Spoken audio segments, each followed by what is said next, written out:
Қытаймен бизнес курсынан кейін мен өзіме көптеген тәжірибе жинадым.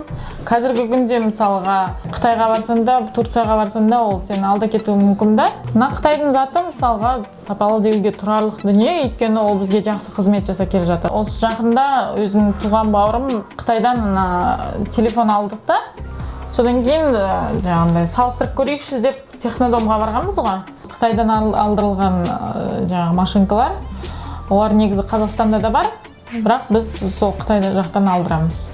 Қазіргі ер адамдарды негізі намысын түсірмеуге, керісінше көтеруге тырысамыз ғой енді әйел адам болғаннан кейін. Бірақ мәссаған мынау қыз істеп жатқан кезде менің қолымнан неге бұл келмеді? Қытайдан алмағанды қайдан аламыз? Жұмыс істеу керек Қытаймен.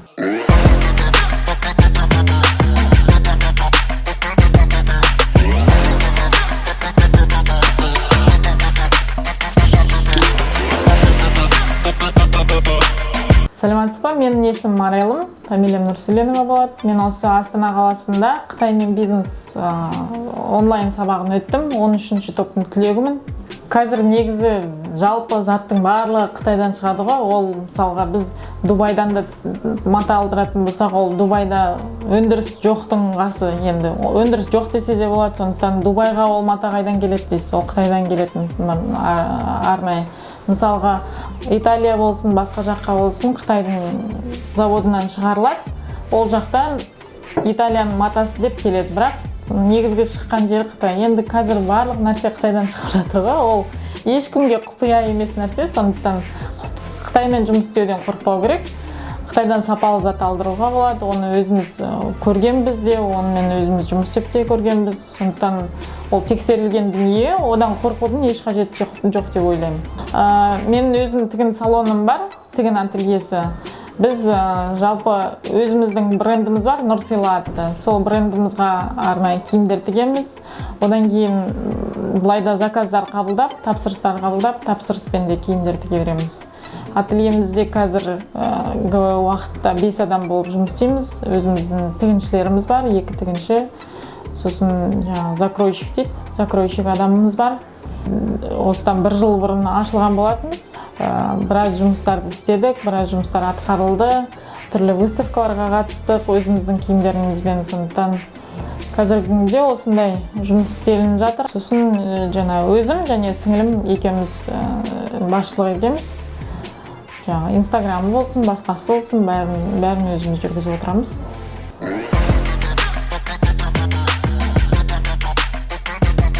Жалпы бізде ательеде қолданып жатқан машинка болсын, оверлок машинкасы болсын, олардың барлығы Қытайдан алдырылған машинкалар.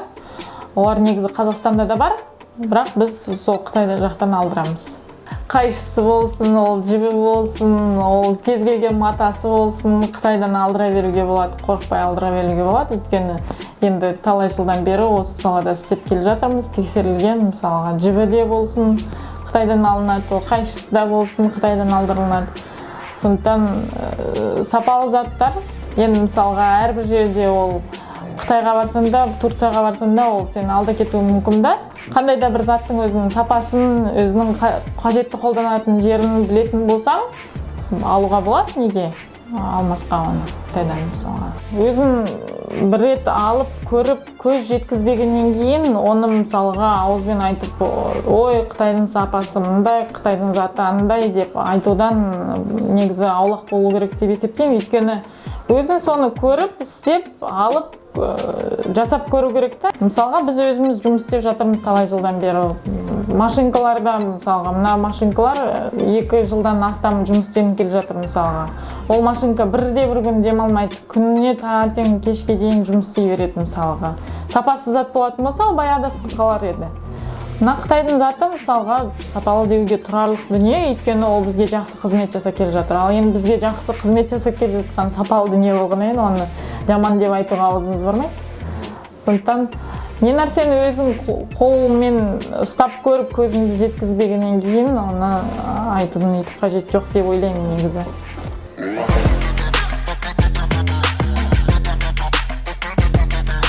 Жалпы мен өзім жеке басым осы тігін саласында бір 4 жылдың маңайында істеп келе жатырмын. Бұрын сабақ беріп айналысқам осы тігін саласында. Одан кейін ателье де аштық. Содан кейін қазір міне жеке брендіміз бар. Жеке өзіміз ателье ашып отырғаннан кейін өзіміздің әрине бұрыннан келе жатқан жаңағы тұтынушыларымыз бар, клиенттеріміз бар. Одан кейін міндетті түрде Instagram парақшасы бар, Facebook парақша арқылы реклама береміз. Жаңағы тегін жарнамалаған OLX бар бізде, Сату.kz бар. Солар арқылы жарнама беріп тұрамыз. Ақылы жарнама ол жаңағы блогерлар арқылы. Ақылы жарнама немесе бартер дейді ғой. Біз киімімізді ұсынып сыйласақ, ол кісілер бізді реклама жасап береді деген сияқты жарнама жасап береді.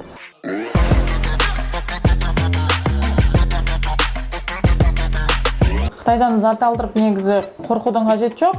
Өйткені мысалға осы жақында өзім туған бауырым Қытайдан телефон алдық та, содан кейін жаңағындай салыстырып көрейікші деп Технодомға барғанбыз ғой. Содан кейін барып жаңағындай бағасын салыстырсақ, Технодом 2 есе қымбат. Характеристикасын барлығын салыстырсақ, тура дәл сондай телефон, бірақ бағасы әлдеқайда мысалға Технодомда қымбатырақ та. Сондықтан енді қазір қолданып жүр. Бүкіл жаңағы характеристикасы бәрі сәйкес келгеннен кейін тура сол дәл сондай телефон, оның ешқандай кемі. Ол енді Технодомда бір қалыптасып қалған елде бір стереотип деп айтады ғой, стереотип сияқты нәрсе ғой. Ол Технодом, ол бренд, ол Сулпакта бренд, ол Мечтада мысалға. Өзімізде кезінде бұның Қытайдан алдыруға болатынын білмей тұрған кезінде мысалға біз барып сол жақтан алатынбыз. Ол енді адамның ойында, миында қалыптасқан, ол жақта ойбай качественный жаңағындай сапалы товар сол жақта сатады деген сияқты, ол бір адамдардың миына құйып тасталған, ол адамдардың жаңағында ой санасында қалыптасып қалған дүние ол деген. Ал негізі шын мәнінде тапсырыс беріп Қытайдан алуға болатынына көзімізді жеткізгенбіз.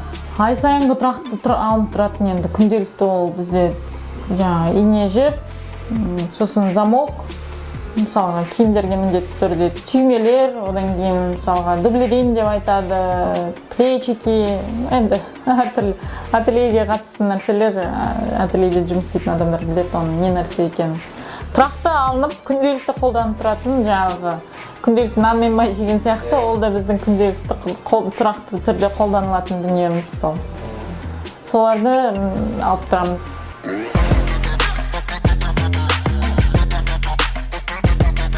Жалпы енді бизнес бастаудан қорықпау керек. Не нәрсені бастаудан қорықпау керек та, ол мысалға бизнес бастау болса да, Қытайдан зат алдыру болса да, Қытайдың қайта енді қанша Қытайды сол қара Қытай деп жамандасақ та, Қытайды қолдануға болады. Неге пайдаланбасқа оны мысалға? Оларда жаңағы неше түрлі станогы ма, ол матасы ма мысалға, мен тігін саласына қатысты айтайын, оларда түрлі техника болсын, сапалы дүние болсын, олардан алуға болады. Соны неге пайдаланбасқа? Мысалға осы жақтан оны қымбатқа алып, оны бір жүзеге асыра алмағаннан гөрі, о жақтан 2 есе арзанырақ қылып алып, осы жақтан оны тез ақшасында шығарып алуға болады. Оны арзанға келгеннен кейін, оның ақшасы да тезірек шығады ғой, енді бизнеске салғаннан кейін. Сондықтан не нәрсені бастаудан қорықпау керек деп ойлаймын. Алған қою керек мақсатты, сол мақсатқа жету керек, сол мақсатқа қарай жүру керек, соған қарай амал жасау керек. Сонда адам көздеген мақсатына жетеді. Қазіргі ер адамдарды негізі намысын түсірмеуге, керісінше көтеруге тырысамыз ғой енді әйел адам болғаннан кейін. Бірақ негізі қазақ халқы жауынгер халық қой. Ер жүрек, ер батыр халық. Қыздар да қазір көп үлкен жетістіктерге жетіп жатыр ғой. Соның жанында керісінше еркектер намыстанып, кеуделерін соғып, мәссаған, мынау қыз істеп жатқан кезде менің қолымнан неге бұл келмеді? Ер азаматтар, алға қарай ұмтылыңыздар, ұлттың болашағын ойлаңыздар, ертеңгі күннің қамын ойлаңыздар деймін.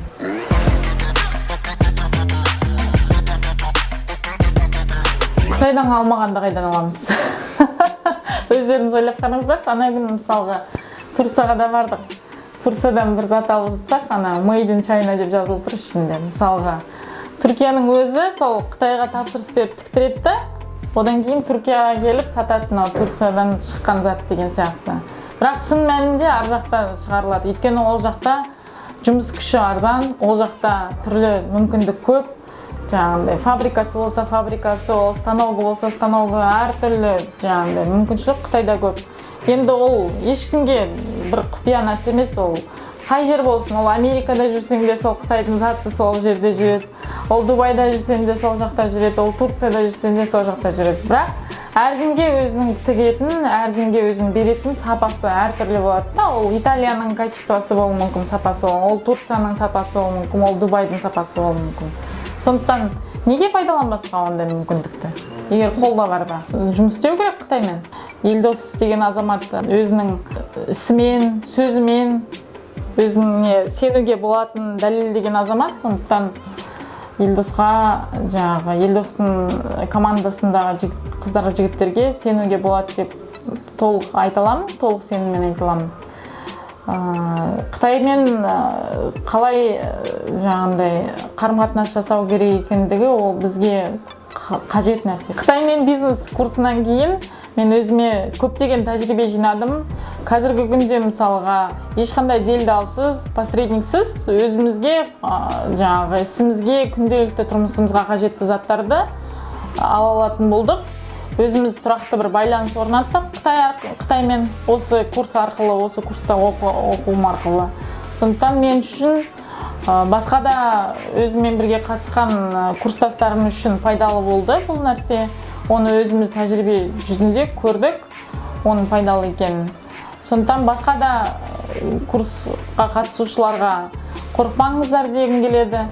Ең бастысы қорықпай, ерік-жігермен осы сабаққа қатысып, Қытаймен жақсы байланыс жасаймын, Қытайдан осындай бір пайда көремін деп қатыссаңыздар, міндетті түрде, Алла қаласа, сіздерде тәжірибе жиналады, міндетті түрде артынан бір нәтиже шығатын болады. Осы курсқа шақырған Елдос бауырыма көп рахмет айтамын, Алла разы болсын деймін.